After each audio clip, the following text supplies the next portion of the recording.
مدينة المستقبل ما خدتش فرصتها كاملة، لأن فيها أسعار الغرفتين بتبدأ من أول 7 مليون جنيه. الفيلا بتبدأ من 10 مليون 500، وده تقسيط لحد 12 سنة.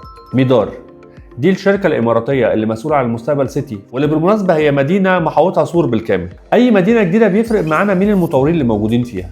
هنا بقى حدث ولا حرج، صادق، إعمار، ماونتن فيو، حسن علام، تطوير مصر. غير إنك لو بتحب الاستلامات الفورية فهتلاقي، لو عايز استلامات في خلال سنة أو 2 بس تشوف اليونت بتاعتك برضه هتلاقيها.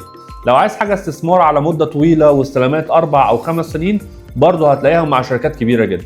مفيش مكان في مصر الفيلا فيه ب 10 مليون 500. طب أقول لك على المفاجأة، في فيلا استلام سنتين ب 12 مليون 500 ومع واحد من أكبر المطورين اللي موجودين في مصر.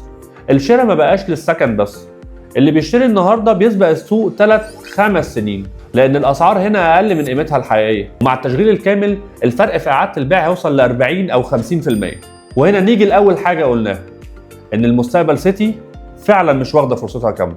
استثمار حقيقي وقوي مع مطورين كبار في مدينة ذكية. تفاصيل أكتر تواصل معنا وتابعنا عشان تعرف كل جديد.